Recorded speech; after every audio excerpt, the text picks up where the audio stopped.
Sebelum kalian nonton video ini, kalian sudah cuci tangan belum?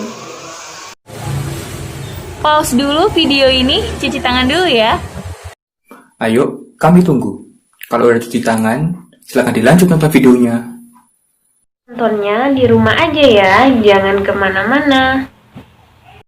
Yuk jaga kesehatan, enjoy the video, and have a nice day.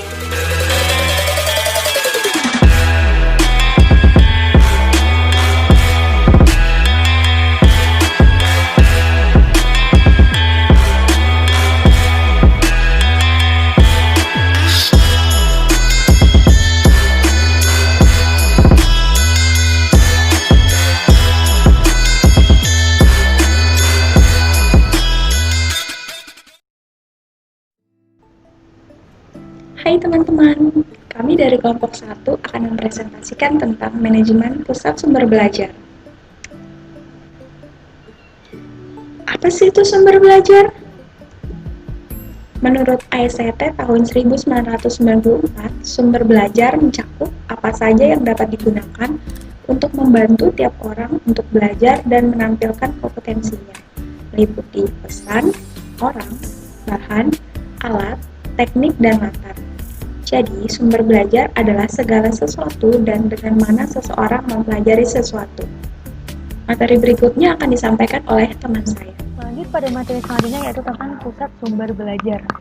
Di sini, menurut Sukorini mengambil dari kutipan Warsito tahun 2008, pusat sumber belajar merupakan suatu tempat di mana berbagai jenis sumber belajar dikembangkan, dikelola dan dimanfaatkan untuk membantu meningkatkan efektivitas dan efisiensi dalam kegiatan pembelajaran.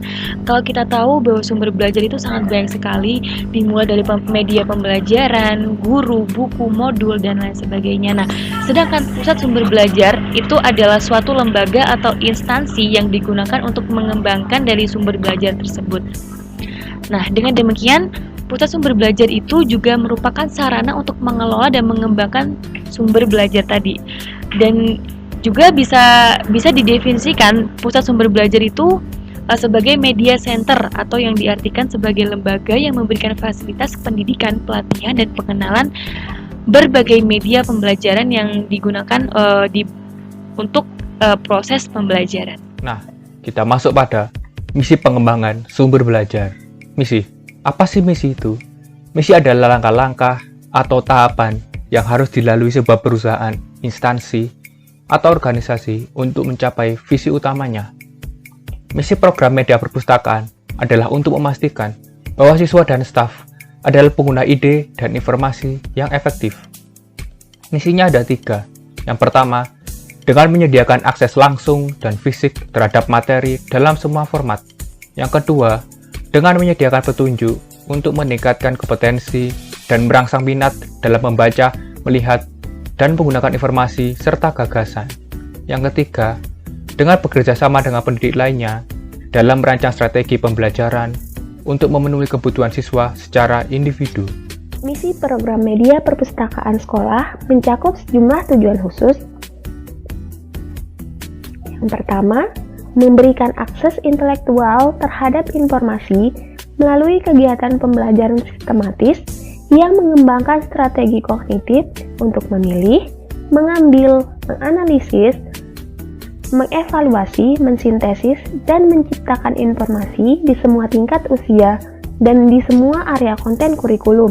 Yang kedua, untuk menyediakan akses fisik ke informasi.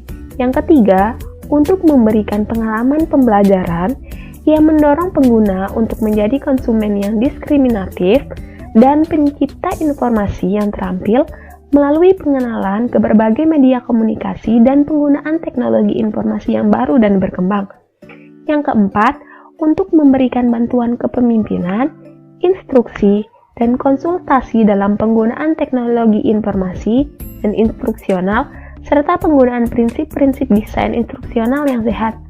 Yang kelima, menyediakan fasilitas yang berfungsi sebagai pusat informasi sekolah dan memiliki peran sebagai tempat pengontrol kegiatan belajar mengajar di sekolah agar terintegrasi dengan baik.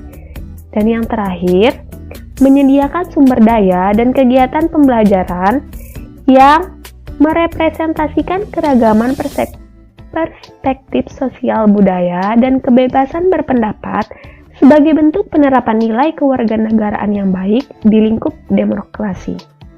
Selanjutnya adalah tantangan dalam pusat sumber belajar. Jadi, tantangan yang dihadapi oleh spesialis media perpustakaan sekolah dalam upaya mereka untuk memanajemen pusat sumber belajar ini timbul dari berbagai pengaruh media perpustakaan sekolah, lingkungan tempat mereka bekerja, dan profesi tempat mereka berada. Nah, untuk menentukan implikasi dari tantangan tersebut, untuk program media perpustakaan ini penting untuk memeriksa secara singkat beberapa pengaruhnya. Dan pengaruh tersebut diantaranya adalah yang pertama, untuk memberikan akses intelektual berupa informasi dan gagasan untuk populasi peserta didik yang kebutuhannya beragam dan berubah dengan cepat. Yang kedua, untuk menjamin kesetaraan dan kebebasan akses ke informasi dan ide tanpa hambatan sosial, budaya, ekonomi, geografis, ataupun teknologi. Yang ketiga, untuk mempromosikan literasi dan kenikmatan membaca, melihat, dan mendengarkan bagi kaum muda di segala usia dan tahap perkembangannya. Yang keempat, untuk memberikan bimbingan dan keahlian dalam penggunaan informasi dan teknologi instruksional. Dan yang kelima, berpartisipasi dalam jaringan yang meningkatkan akses ke sumber daya yang terletak di luar sekolah. Makasih ya teman-teman udah nonton video kami. Sampai jumpa di konten berikutnya.